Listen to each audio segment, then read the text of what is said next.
নমস্কার, ভতেশ্বর study class চ্যানেলে তোমাদের স্বাগত। তোমাদের জন্য দারুণ সুখবর, কলকাতা হাইকোর্টের তরফ থেকে জাস্ট কিছুক্ষণ আগেই গ্রুপ ডির জন্য বিজ্ঞপ্তি জারি হয়েছে, যেখানে তোমাদের নতুন নিয়োগ শুরু হয়েছে। প্রত্যেকে আবেদন করতে পারো, যে কোনো জেলা যে কোনো রাজ্য থেকে আবেদন করতে পারো, কারণ এটা অল ইন্ডিয়া একটি চাকরি, যেখানে প্রত্যেক রাজ্য প্রত্যেক জেলা থেকে আবেদন করতে পারে, কিন্তু পোস্টিং হবে কলকাতা হাইকোর্টে। এবার কলকাতা হাইকোর্টের মধ্যে বিভিন্ন যেসব জেলা কোর্ট আছে সেখানেই তোমাদের পোস্টিং হচ্ছে। যোগ্যতা যদি প্রয়োজন, ক্লাস 8 পাস যোগ্যতার যারা ক্যান্ডিডেট তারাও আবেদন করতে পারে। তোমার যদি হায়ার কোয়ালিফিকেশন থাকে, মানে মাধ্যমিক যদি থাকে, তাহলেও তুমি আবেদন করতে পারবে। এখানে কোনো রকম লিখিত পরীক্ষা হবে না, সরাসরি ইন্টারভিউয়ের ভিত্তিতেই তোমাদের সিলেকশন করা হচ্ছে। ইন্টারভিউয়ের তারিখ তোমরা দেখতেই পাচ্ছ, 27 আগস্ট তোমাদের ইন্টারভিউ হচ্ছে। অল ইন্ডিয়া ফ্রেশার্স ক্যান্ডিডেট প্রত্যেকে আবেদন করতে পারো, প্রত্যেকে এখানে এলিজিবল আছো।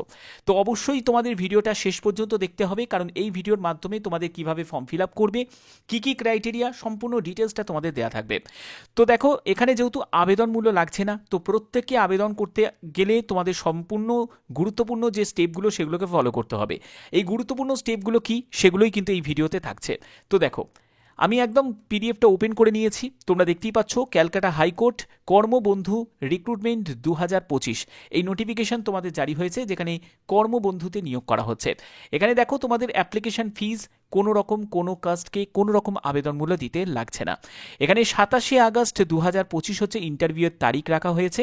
18 থেকে 40 বছরের মধ্যে তোমার যদি বয়স হয়ে থাকে, তোমরা প্রত্যেকে এখানে এলিজেবল।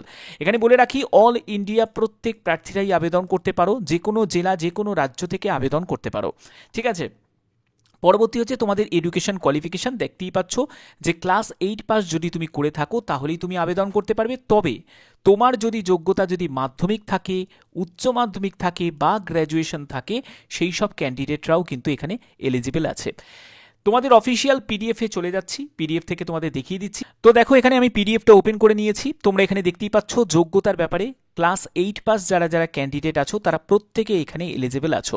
তবে তোমার যদি হায়ার কোয়ালিফিকেশন থাকে, মানে এখানে দেয়াই আছে দেখো পয়েন্টে, অধিক শিক্ষাগত যোগ্যতার জন্য কোনো অতিরিক্ত সুবিধা বা অগ্রাধিকার থাকবে না। অর্থাৎ তোমার যদি যোগ্যতা যদি মাধ্যমিক থাকে, উচ্চ মাধ্যমিক থাকে বা গ্র্যাজুয়েশন থাকে বা পোস্ট গ্র্যাজুয়েশন থাকে, প্রত্যেকে এখানে এলিজিবল, কিন্তু এর জন্য তুমি আদার কোনো ফেসিলিটি পাবে না, ঠিক আছে। তো আবেদন কিন্তু তোমরা হায়ার কোয়ালিফিকেশন যারা করেছো তাদেরও আছে, তারাও আবেদন করতে পারো, ঠিক আছে। এবং বয়স হচ্ছে 18 থেকে 40 বছরের মধ্যে হতে হবে। অবশ্যই তোমাদের বয়স ক্যালকুলেট করতে হবে 31/7/2025 হিসাবে। শারীরিক ও মানসিকভাবে সুস্থ ও কর্মঠ হতে হবে। সাফাই কাজের অভিজ্ঞতা থাকলে তুমি অগ্রাধিকার পাবে, বাট যদি না থাকে তাহলেও তোমরা এলিজিবল আছো। এখানে দেখো, আর একটা ভালো একটি পয়েন্ট বলেছে, যেটা নিয়ে তোমাদের অনেকেরই একটা অবজেকশন থাকে, যে স্যার, যে যারা এসসি এসটি ক্যান্ডিডেট আছে তাদেরকে একটু বেশি সুযোগ সুবিধা দেওয়া হয়, বাট এখানে কিন্তু বলেই দিয়েছে যে কোনো নির্দিষ্ট জাতি, উপজাতি বা গোষ্ঠীর জন্য অগ্রাধিকার দেওয়া বা পদ সংরক্ষণ করা হবে না। অর্থাৎ সবাই ইকুয়াল থাকবে। এই যে ভ্যাকেন্সিতে যে নিয়োগটি করা হচ্ছে, যেখানে কোনো কাস্টের কিন্তু আলাদা কোনো ফেসিলিটি থাকছে না, সবাই সমানভাবে অধিকার পাচ্ছে। এবং দেখো, এই পয়েন্টটা যেটা বলেছে যে প্রার্থীকে ভারতীয় নাগরিক হতে হবে। অর্থাৎ বুঝতে পারছো, তুমি যে কোনো জেলা যে কোনো রাজ্য থেকে তুমি আবেদন করতে পারো, প্রত্যেকে এখানে এলিজিবল আছো, ওকে। ভারতীয় নাগরিক হলেই তোমরা অ্যাপ্লাই করতে পারবে, ওকে।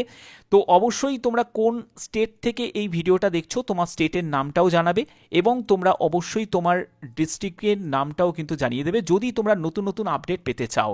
কারণ তোমরা জানো, আমি স্টেট লেভেল আপডেট হোক, ডিস্ট্রিক্ট লেভেল আপডেট হোক বা সেন্ট্রাল লেভেল আপডেট হোক, সেগুলো প্রতিদিন আমি প্রোভাইড করে থাকি। তো এখানে দেখো, পরবর্তী হচ্ছে প্রার্থীকে অবশ্যই কিন্তু ভোটার কার্ড এবং আধার কার্ড থাকা বাধ্যতামূলক। যাদের আধার কার্ড নেই তারা কিন্তু এলিজিবল নয়, তারা আবেদন করতে পারবে না। ভোটার কার্ড আধার কার্ড থাকতেই হবে, ওকে। এর পরবর্তী হচ্ছে, তোমার এগেনস্টে যদি কোনো কেস কামারি যদি থাকে, ফৌজদারি মামলার কথা বলা হয়েছে যদি থাকে, বা কোনো অপরাধমূলক কাজের সঙ্গে যদি তুমি অভিযুক্ত থাকো, তাহলেও কিন্তু তুমি এখানে আবেদন করতে পারবে না, এলিজিবল নয়, ওকে। এর পরবর্তী হচ্ছে, প্রার্থীর নামে অবশ্যই একটি সক্রিয় ব্যাংক অ্যাকাউন্ট, রাষ্ট্রায়ত্ত ব্যাংকে একটা অ্যাকাউন্ট থাকাটা বাধ্যতামূলক, ঠিক আছে। এবং তোমাদের পরবর্তী লাস্ট পয়েন্টটা যেটা বলেছে, প্রার্থীকে অবশ্যই অফিসের সময় এবং নিয়মানুবর্তিতা যে পালন করতে হবে, যেসব নিয়মকানুনগুলো আছে সেগুলোকে তোমাকে পালন করতে হবে। পরবর্তী হচ্ছে তোমাদের নিয়োগের পদ্ধতি। দেখো, সমস্ত কাগজ এবং নথিপত্র তোমাদের যাচাই করা হবে, অর্থাৎ প্রথম যে প্রসেসটা যেটা থাকছে সেটা হলো তোমাদের স্ক্রুটিনি করা হবে, ফর্ম তোমাদের স্ক্রুটিনি করা হবে। বাস্তব কাজের নিদর্শন যাচাই ও কর্মদক্ষতার বিশ্লেষণ, সরাসরি সাক্ষাৎকার, এইগুলোই তোমাদের হবে, মানে ইন্টারভিউতে তোমাদের ডাকা হবে।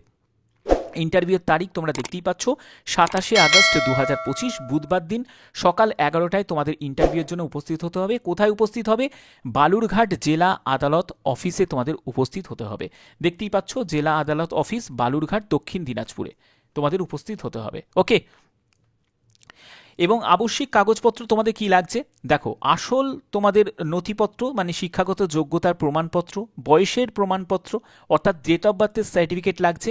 তোমার শিক্ষাগত যোগ্যতা যদি 10 থাকে, 12 থাকে, যা যোগ্যতাই থাকুক না কেন, প্রত্যেকটা যোগ্যতার তোমাদের সার্টিফিকেট প্রয়োজন আছে। এবং আমি তো বলবো সার্টিফিকেটও নেবে, সঙ্গে মার্কশিটটাও কিন্তু নিয়ে যাবে।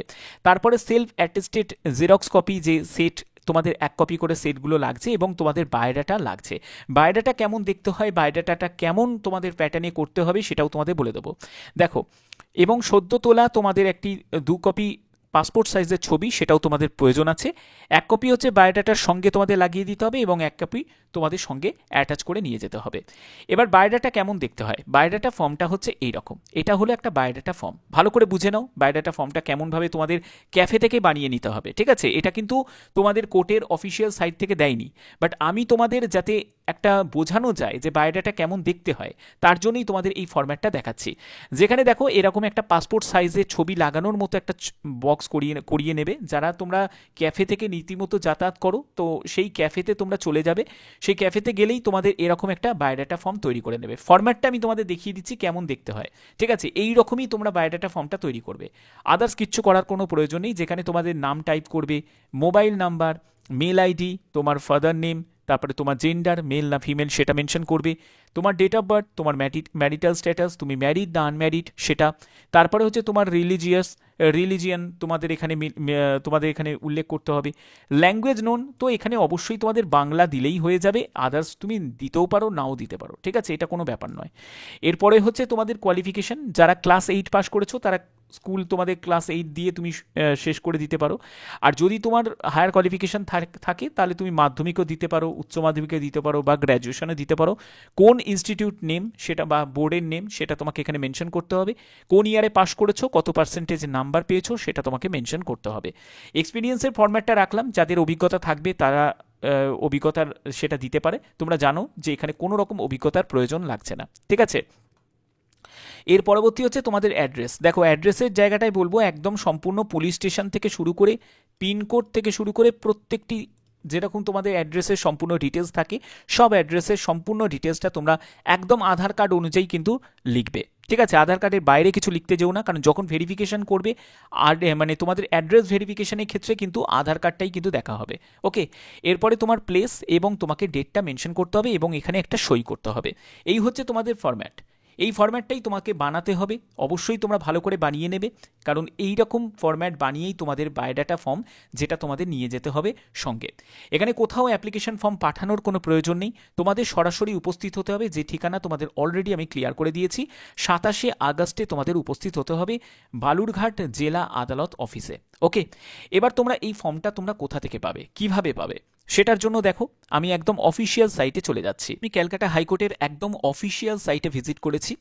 এখান থেকেই তোমাদের ফর্মটা ডাউনলোড করতে হবে। দেখতেই পাবে যে নোটিফিকেশন, এখান থেকে একটু স্ক্রল করে নিচের দিকে নামবে, তারপরেই তোমরা দেখতে পাবে রিক্রুটমেন্ট বলে একটা সেকশন দেখতে পাবে। এই রিক্রুটমেন্ট সেকশনে গিয়ে ক্লিক করবে।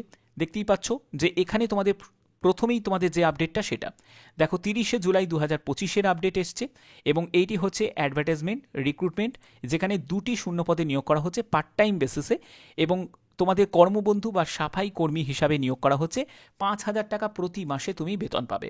যারা যারা আবেদন করতে ইচ্ছুক তারা আবেদন করতে পারবে। যেহেতু পশ্চিমবঙ্গে এমনিতেই চাকরি বিজ্ঞপ্তি খুব কম বেরোয়, এটা কিন্তু পশ্চিমবঙ্গের যারা ক্যান্ডিডেট তাদের পাশাপাশি অন্য রাজ্য থেকেও যারা দেখছো, যারা যারা ইন্টারেস্টেড আছো তারা আবেদন করতে পারো।